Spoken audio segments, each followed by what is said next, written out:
At first, I didn't know it. Then I learned that from reading books like, say, for instance, Rosa Guy's A Measure of Time, in which she talks about that part of Harlem that I grew up in, when the gangsters were black, and they lived in the community. And that was the pre-gun era, and if you wanted a favor, or I find myself quoting. The book refreshed my memory, and I remember seeing the long, sleek cars, and the buildings were owned. You had a black landlords and that kind of thing. It was a different Harlem that I grew up in, and it's hard to imagine that it was there, because, except for people like Rosa, who chronicled it in novels, and Rosa Guy, one could almost miss it. James Van Der Zee captures it a little bit in some of the paintings, and other authors write about it too. But that's what makes me so grateful for authors and painters, because it does keep you from forgetting. But Harlem was such a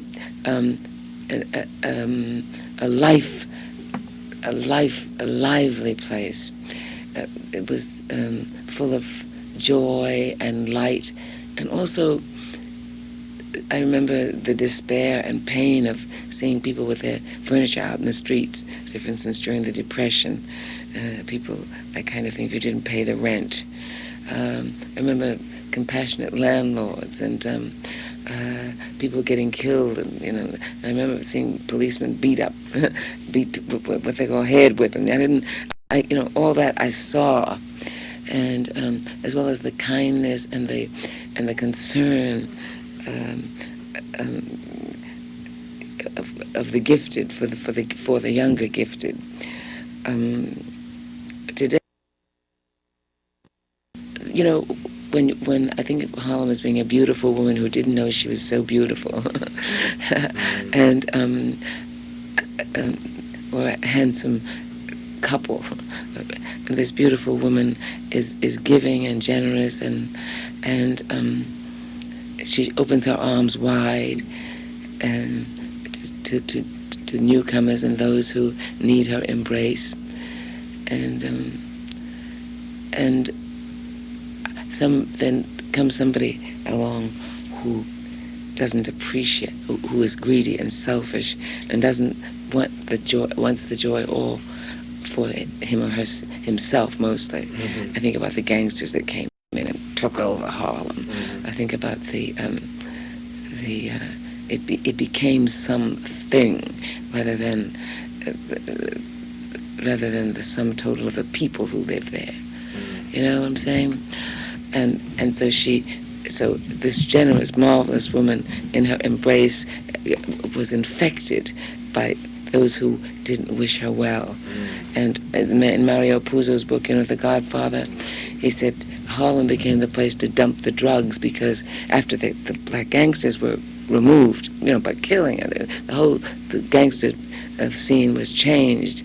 So instead of the gangsters who lived in the community and cared about it and had a stake in it, you had the outsider who came just to rape and plunder, you see. And that changed the face of Harlem. And then also, racism, I think, played a part in that too, because as Harlem became one of the most exciting places to visit in the city, it's almost as if somebody said, we'll fix that. So it was permitted, in a sense, that the gangsters could come and dump the dope, and they could set up the prostitution. It became prominent. So, and as Mario Puzo said, the capacity to protect the community was eroded when the gangsters were killed off. Maybe I'm exaggerating this, but when the gangsters were replaced by that Schultz and his boys, and Tom Dewey had a lot to do with this. And a lot of this, I said, is remembering from things like stories about Harlem.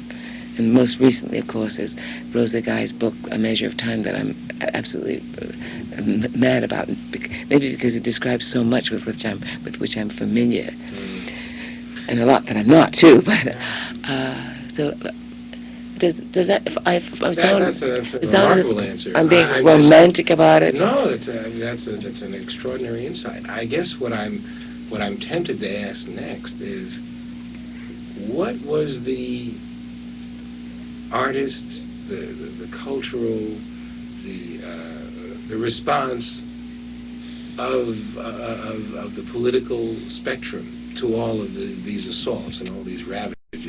Well, I guess I think when as I say, Harlem didn't know the treasure that it had to protect. I imagine it's like the Indians who somebody came up to and says, "Well, hey, we want to buy Manhattan Island." The concept of buying the island to own it, and make money was a foreign concept. The Indian may have said to the Native Americans may have said, "Hey, yeah, well, okay, it's all right with me, take it," because they thought, well, people must be crazy, and they really can't buy this place.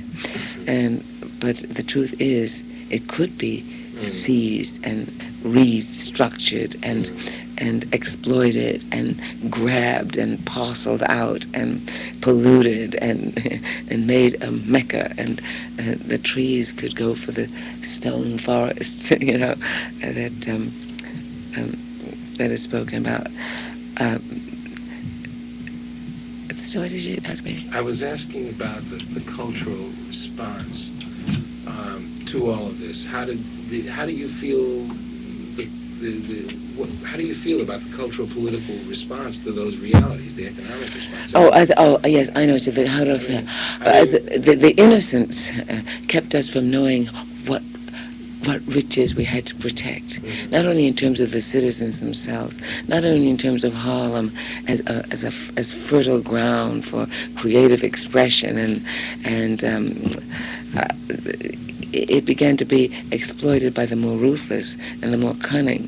Harlem was generous and laughing and joyous, and it kind of epitomized life. As I say, I hope I'm not in its good and its bad aspects.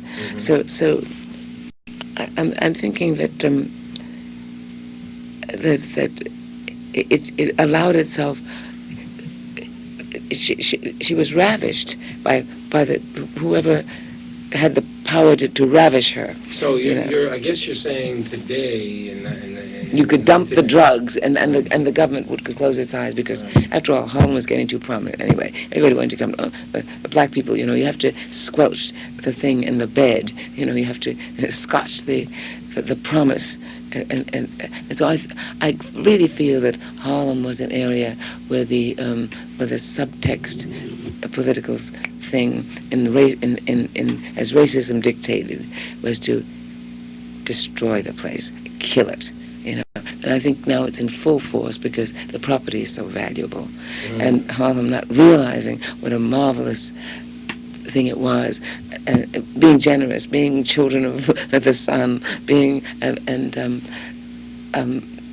didn't know what it had to protect, and it became like the neglected child. I call it from the riches of the enclave to rags, from riches to rags. And so you see, it's kind of in the final process of not final, but changing.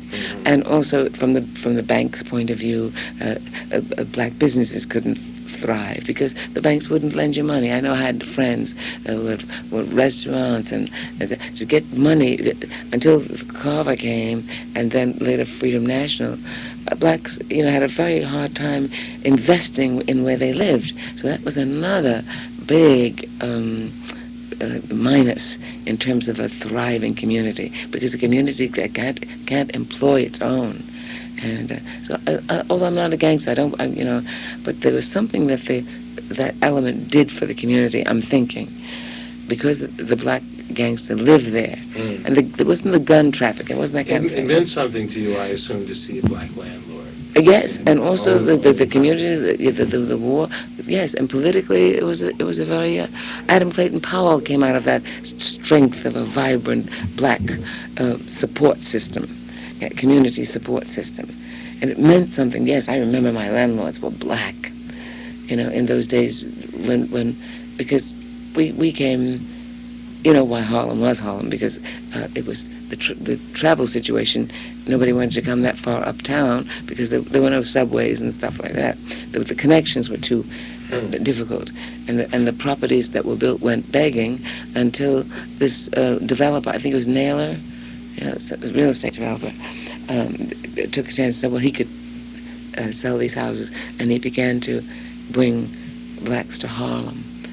And so I although I'm talking to you as if I don't really like to talk about things like this that haven't studied from a historical perspective. I'm only talking now from terms of impressions and recollections and glimpses of things, and the novelists have helped me put together, and the writers and the poets and the musicians.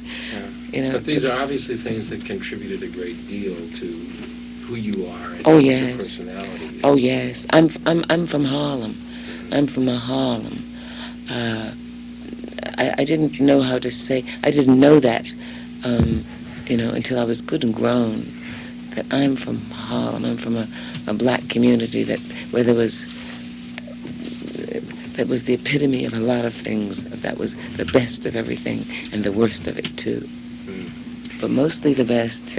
Good Landell, and welcome once again to the University of the Airwaves, sponsored by the McDonald's Corporation. Our series spotlights special individuals from the world of politics, religion, media, entertainment, and business. People from all walks of life who've taken their work one step further. My special guest today is Ruby Dee. We salute Ruby Dee today, our conversation's guest. Thank you very much for being with us. Those incredible recollections of Harlem are perhaps the basis I want to proceed on from here, because one thing that has really always struck me, and I'm sure a lot of other people, about yourself and your husband, which is not only the obvious love and life that you've built together, and I want to save the best part of that for last, but I want to talk about the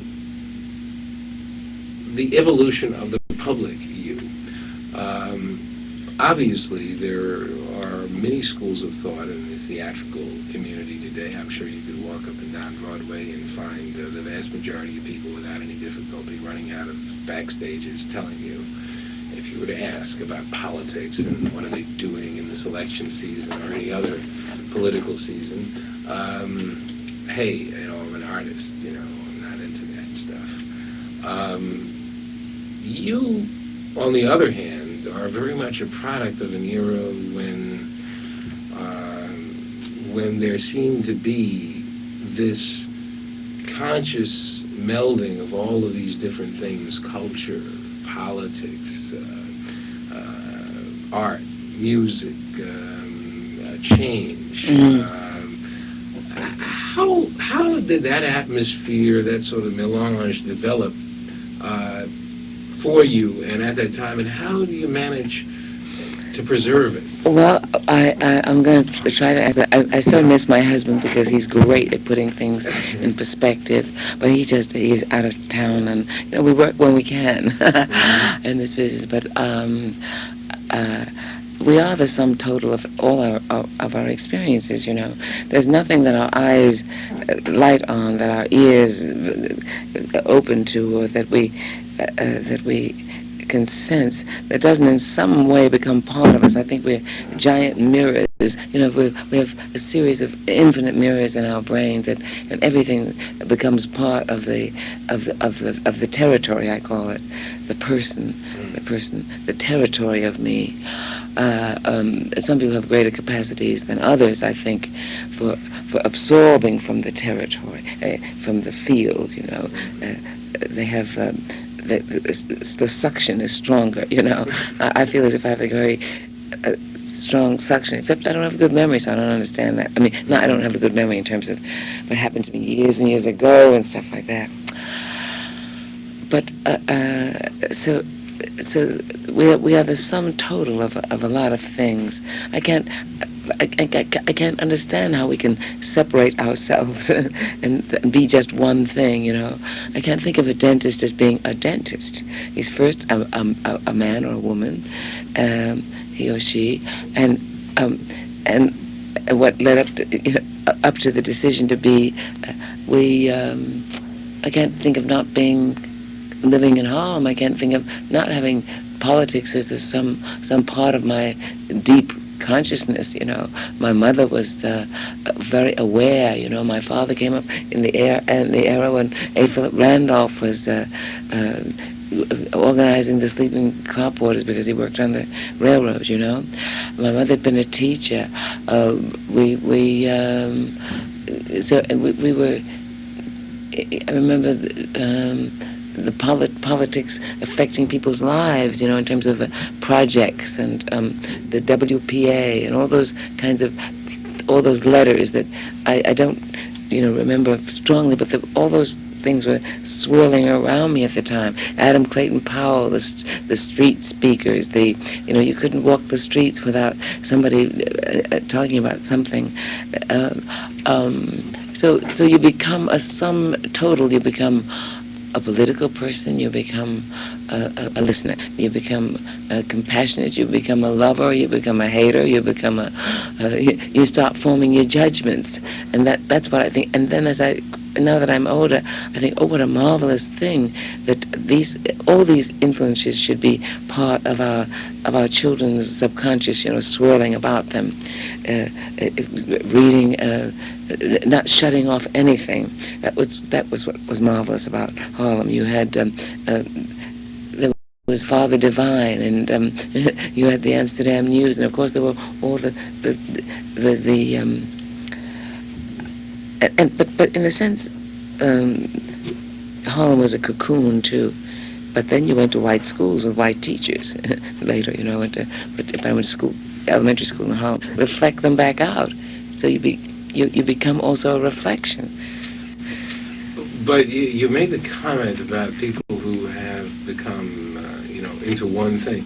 A lot of people, it seems today, have evolved a mentality that says that not only should I not be a product of a lot of things, I should be a specialist in one thing, but I should even, have less than tolerant attitudes toward all those other things. There are people who are political and don't like artists. They don't like art. They don't like this. That's a certain tendency. But then I would be wary of that politician, because I think we're some total politician, artist, parent, community person. I mean, the richness of that, I think, is important for a politician. But you were struggling, I'm sure, as many others were in that particular Harlem of that era, for the right way. I'm sure that a lot of debates were going on in a lot of different street corners about, this way is the right way and any other way is meaningless. Harold Cruz, who's going to be our guest in a couple of weeks on Conversations, wrote a book forwarding this concept that there were these kinds of differences being expressed. One guy was pro-economics, but he didn't care about politics. And another guy was pro-politics, but he didn't care about economics and culture. And some other people were cultural nationalists. Obviously, you, your husband, I'm sure people you identified with from that era were able to be a lot of things, and obviously not interested in alienating yourself or carving up those lines of demarcation. No, because when you're young, I think it's a mistake to do that. To say, well, I'm just kind of. I think as one of the remarkable things about being young is that you have this capacity to absorb so much, and you come into shape or into a shape. You allow yourself. I think that's part of the joy of life. I can't think of all these things swirling around my head and not being influenced by it. I love the fact that there was Father Divine, there was the Baptist Church, there was the Young Communist League, there was the establishment politics as much as it could get through into Harlem. I would not have, and I think but now it's harder to have that kind of richness because we live. I have to say this, that the profit motive motivates the country, profit. But I think it's a paltry motivation for the human spirit. I think it's insufficient. It's too little. It's too stingy, And I'm, thank God, I can say nothing. I don't care. I mean, I'll read what I want to do, go where I want to do. I mean, I feel invulnerable, but I know maybe Paul Robeson did too, but he was vulnerable, and his passport was revoked. He couldn't travel. He couldn't. The fact that he'd been to the Soviet Union, those kinds of things. I like, because we are a whole people. If there are added realms of existence on this earth and on this globe that are verboten, because. Something gets squashed in our personalities. It hastens the robotization of the human being, and I think that the human spirit is in battle now and is having to fight for itself. But there are a lot of people, I'm sure, friends of yours, probably very dear friends of yours. I'm not trying to pry too closely into your personal life, but I'm sure there are a lot of people who made a judgment along about the mid-1950s, perhaps, and all of this, that, a few things were happening. Not only McCarthy, which we, of course, know too well, what he was all about, and that frightened a lot of people off. But there were a lot of people, I'm sure, who just said, hey, that whole concept of being involved in new thinking and unconventional thinking, this whole presidential election right now, I don't want to divert off into that discussion, but this whole notion of what is the mainstream and wanting to be in the mainstream, that's been a fundamental discussion in this country since the early 50s. Yes, but I don't know what it was that saved Ossie and me from a certain, what could have happened to us in the 50s. Because I remember Ossie and I we were howling because, to be possibly called Reds. I mean, we could have, both of us, been young communists, we went everywhere. We did anything we wanted to do. And we had all kinds of friends everywhere. But the whole notion that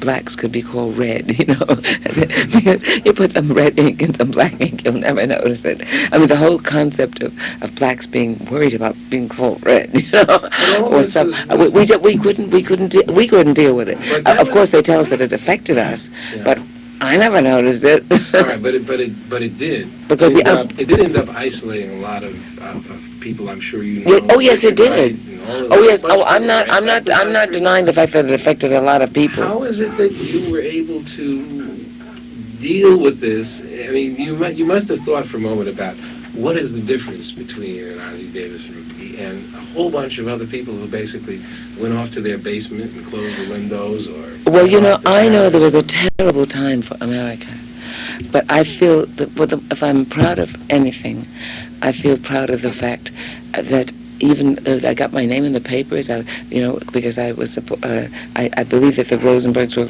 unjustly, somebody asked me to speak about it, and I did, and about lynching and those kinds of things, and we always did. We grew up, my first recollection of a cartoon was of a man hanging from a tree. I mean, we grew up involved in those kinds of things. There was no way for us to exist and not to hide and say, or to be. We didn't feel we had anything to protect. Coming from where we came from, both of us, he from the South, me from, there was something about us that just didn't think that this couldn't apply to us. It couldn't apply to me, that I should be afraid of being called a communist or being, it was ridiculous. Although we had our stints with all those, I remember Ossie going to we've both been summoned to some court for subpoenaed, and so we were out of town. But we had said we were going to get there. But I had the babies, and so I couldn't. So he went on ahead of me, and I was trying to get a babysitter. So I told him I'd join him there at the courthouse later. So when he went to this place, maybe one of these days he'll tell you about this himself. And they brought up this Charlie Ossie Davis, and the judge listened to this. and listened to this, and looked at Ozzy, and he looked at the people who brought him and said, get this man out of here. Get this man out of here. And I'm rushing up the street, and there's Ozzy coming out. I said, what happened? What happened? And Ozzy said, they didn't even want to ask me no questions. You know, I mean, I thought that was incredible. But not everybody fared as, but we honestly didn't. I honestly didn't feel that that affected me. It was like it was going on around me, and I'm sure we lost jobs because of it. But then we lost jobs anyway because we were black. I mean, but a lot of things we couldn't do because we were black. So because we might have been thought of as red. There was a little slight difference there. But so I guess what I'm saying is, we didn't feel we had a stake in the system. And we never did. We were street corner actors. We worked. We made $25 working in churches and synagogues, and anybody wanted us to read a poem or write something. I mean, we had a sense long ago that we didn't belong in the system anyway. So that's why we weren't as affected, say. I'm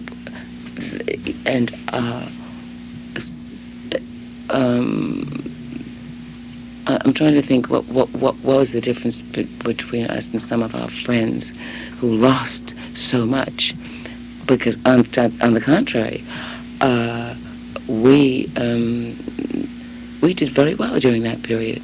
We met a lot of new people that came from California and came from all over, you know, and because McCarthy was purging people, and they were coming to New York.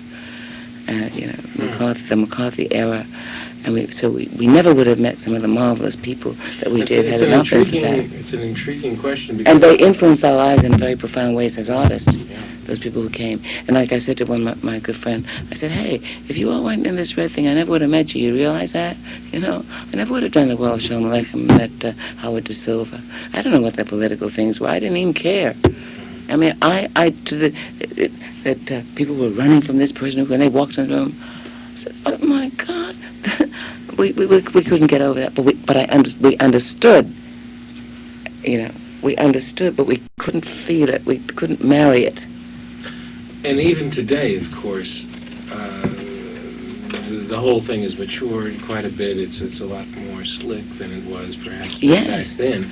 But even today, you can be seen on picket lines and different activities and speaking out at different groups that most people would say a million. I saw you once at something for some folks who were a reunion of left activist people from the 40s or something. Yes, the Lincoln Brigade, because people wouldn't even be bothered with. But I found among those people some of the most fascinating artists and human beings.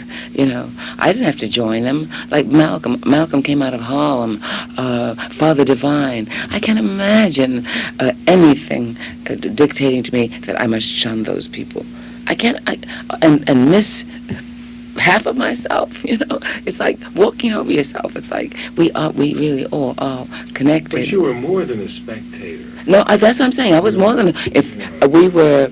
You were more than even somebody happy in the audience. You identified with right. that spectrum of people. And also the people that we liked, Malcolm and King and Father Divine, and not Father Divine, because Father Divine, my husband was very closely connected there because he fed him and a lot of his friends for a long time on those 15-cent meals. But if whatever we could do as artists, because they informed our senses, these people. This is what I think is such a sad thing that's happening today, that anything that smacks of conscience, that smacks of humanity, of humanism, that smacks of concern, that says, oh, we love each other, we are brothers around this globe, is going to be called a communist. You know, think of what you're dumping on communists, some very marvelous attributes. I mean, it makes me want to look into this communism. I'm telling you. And now we're trying to make a liberal a dirty word. You know, we mustn't buy it. We mustn't buy into that because it's like to take a knife and hack ourselves right straight down the middle. Some of the most marvelous people in the world are communists and are liberals, and also, like, I used to subscribe to the White Citizens Council's papers, because I was fascinated by what they were saying, and the fears of the children of evil, a night, I call it. Of darkness, and the strength. And I had to see what they were thinking, and it was, but I needed it. I needed to know where they were coming from, so that I could put myself in perspective. Because we can define ourselves by. We define ourselves by, like white defines itself against red or green or black. It's not defined white against white or black on black, you know what I mean? So I had to, but somebody threw out all my marvelous publications. So I found also what will it take to change the stunning mentality of the bigot, What is that? What is that deep fear of people who are poor and bigoted in America? Why are there not blacks in the trade unions? I'm on Broadway now. I've never on Broadway. Of course, I haven't been on Broadway in 27 years. I didn't really feel I had a stake there, I didn't feel, but no blacks are in the unions. Very few stage hands, curtain pullers, dressers. Very few. They struggle to get in. In Hollywood, it's racist, So I'm saying, where is this? I know that it's going to change. I have faith in the mind of the bigot, because I know it's going to change. It's going in that consciousness is going to evolve, and because we're evolving as a species. I think we're getting better. The signs seem to think, we're getting worse. As people look what we do to each other. But I think something tells me that we're moving towards something better, and it takes all of these kinds of things for us to see it, because eventually somebody says, oh, the Hollywood scene. But also it's changing, because there are black directors in Hollywood where there used to be, black writers, the people in casting, so behind the scenes, other things are happening. Producers, you understand? Checkmates, we have a consortium of black and white producers here. I think it's marvelous, I find that very exciting. It didn't happen when I was coming along. So I have to feel good about things. Of course, Ruby Dee, the name, is often mentioned in tandem in our minds with your husband, Ossie Davis. Again, I don't want to try to point up contrasts and what have you, because that's not always fair to do, but just like the politics we've been talking about these last few moments, a lot of, I'm sure, marriages, particularly among people who were born in this whole, crucible that we've been speaking about, of struggle, of togetherness, of out there on the street corners. A lot of those relationships didn't survive. And today we're faced with an incredible problem in our community where, it seems the last thing some people are thinking about is even trying to form a marriage as they're getting their lives off the ground. Well over 50% of the households, black households in this community, are headed by single parents, usually women. Obviously, mother of 3 children and a partner in a successful marriage, we would really appreciate your concept of how yours survived, what happened to others, what do we need to be thinking about love and marriage and family and children. Yes. Once again, I'm reminded of Harlem, that beautiful woman who doesn't know she's beautiful, and that black family that came through so much and gained in strength and beauty, and weren't equipped to fend off the onslaught to our psyche, I think the battle against the black man has been cruel and endless and still goes on against the psyche of the black man. And as that head of the family, as that it's like if to enslave a people, you have to first enslave the leaders of the tribe. And from Africa, that was we looked upon our men so much as, I imagine, that's historical, but I know I feel now that there's this terrible onslaught against black men. And as I put this in perspective, even in terms of employment and even racism, whether it's the blatant or the wink and the nod variety, or it's been a constant erosion of the black self-confidence, particularly in the black man, ill-equipping him for family, for so much. I guess I'm feeling lucky with Ossie. I'll be married 40 years this December. I've got 5 grandchildren. I'm feeling lucky because both of the territory of both of us started out with a suspicion that we were in a war. We didn't know it, in terms of man, woman.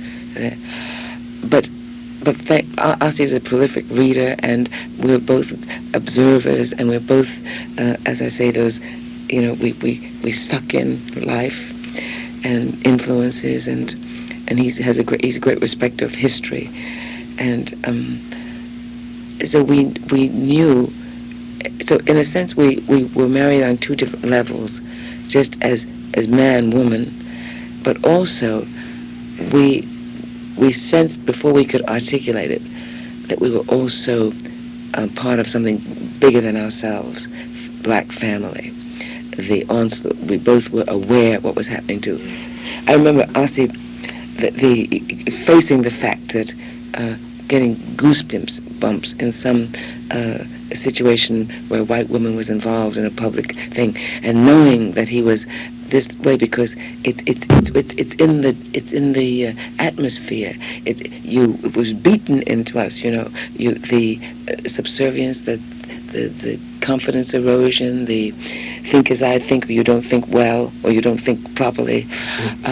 So that when we could both pinpoint what was happening in terms of the black man, and he from the South, he's susceptible. Mother who wants to be sure that the child survives and lives and doesn't get himself killed. And when we became aware of that, it's like subconsciously, I can look back and say this now, we said to ourselves, we will not be destroyed in this way. We will not. And also, in terms of those human values, the jealousy, the competition, we went through all the things, that are common to the human condition. But the one saving thing is Ossie's, because he loves history, and I sense it.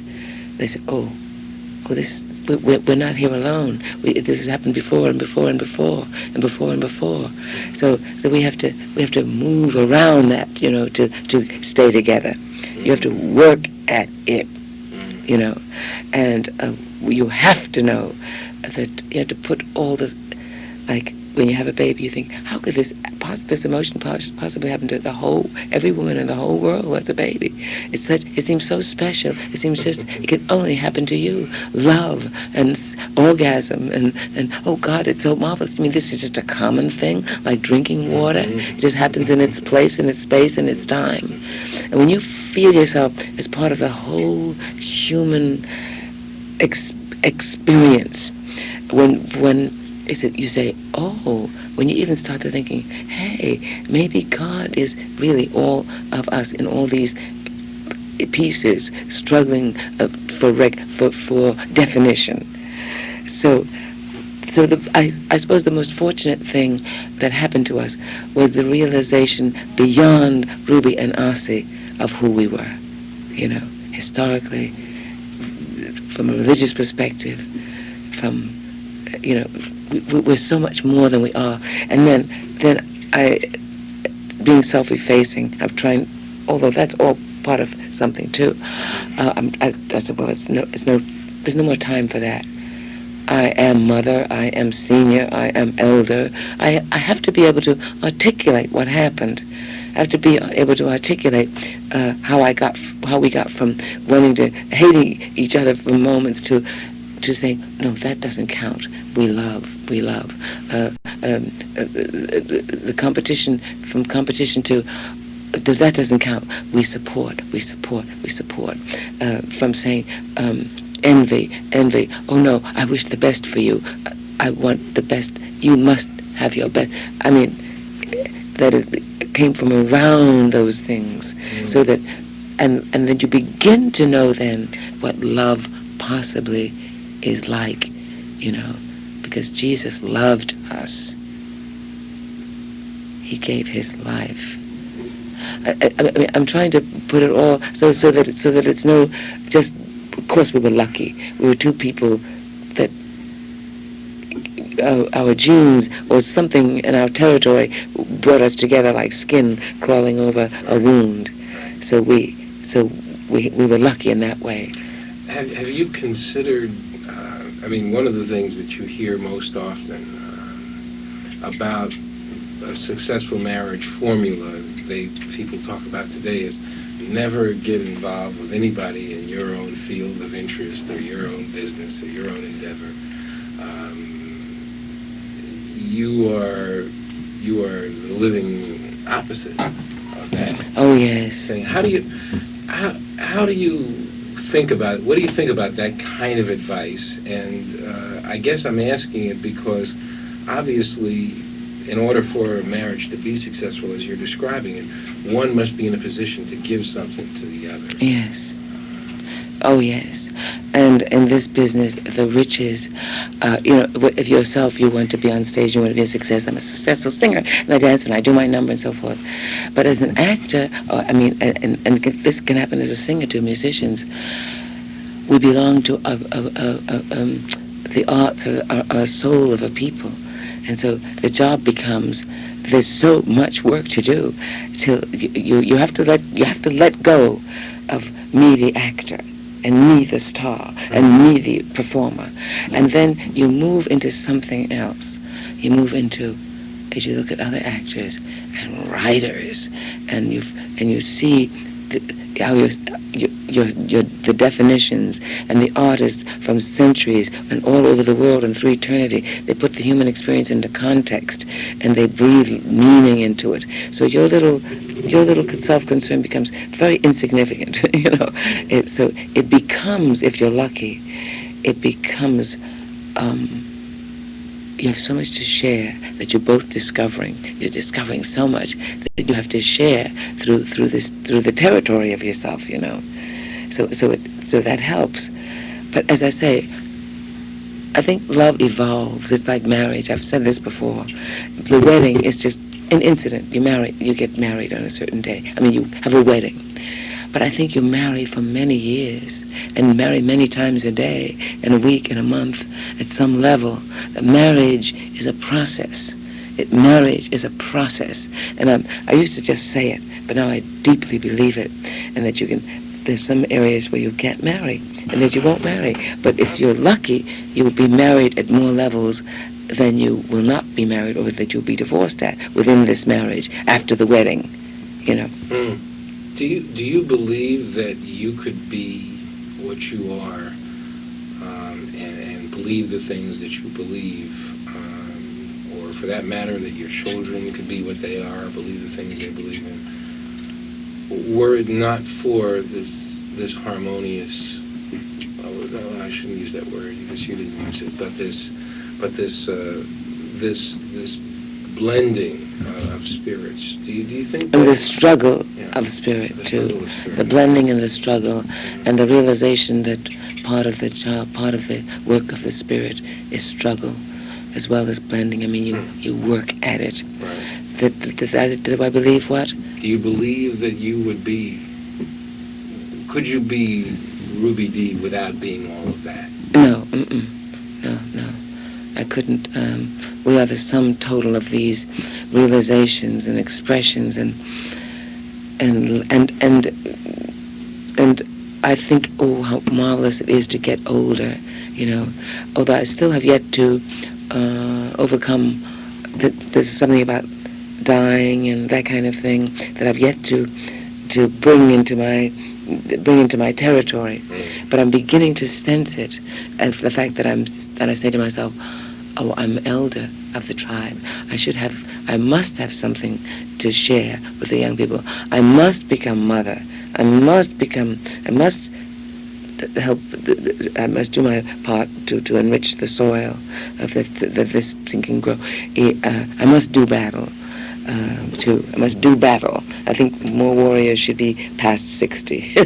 Really, to taking on the establishment, taking on the values that destroy us as a species, as human beings, that destroy the quality of life. I think older people have that task, and and you sense as you get older that you, Ruby, are not that important. It's only you, as you belong to the species, as you manifest that part of the God thing that you are entrusted with.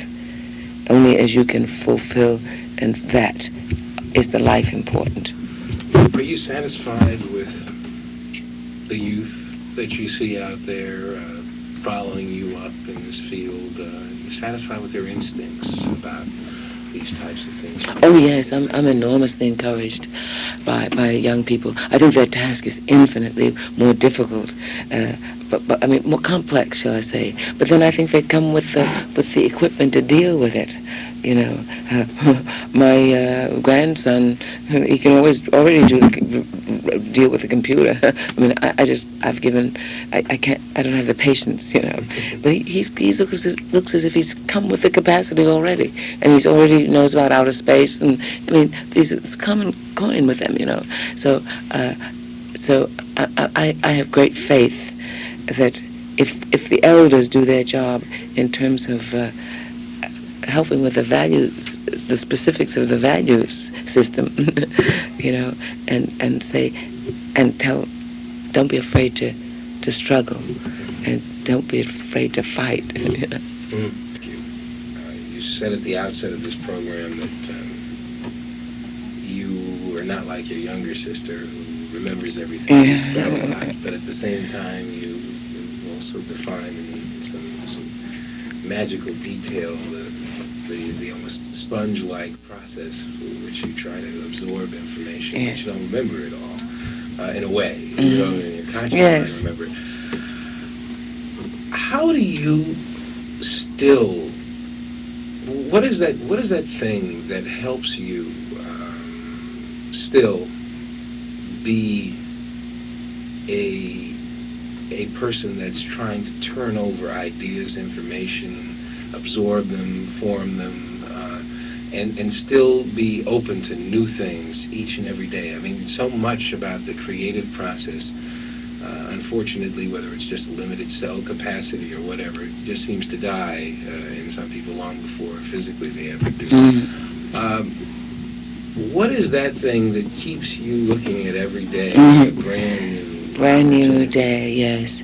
Well, especially as I get older, and I feel the absorption becoming more and more complete in terms of belonging to a system that's far more rich than I am. You can call it that, eternity, humanity. I don't know what you call it, but that we are each other. And I remember hearing Jesse Jackson say once this poem, "I am somebody." And I got to thinking about that, and I think it's necessary to affirm one's importance and all that kind of thing.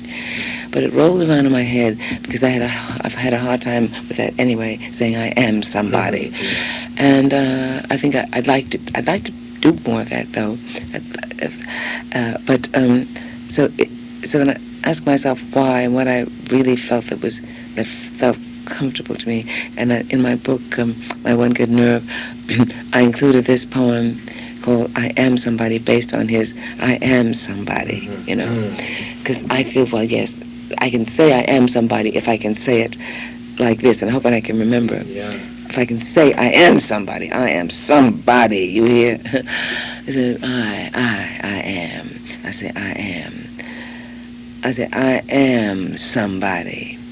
Somebody because you make me somebody. Because you are part of, because you share the somebodiness of me.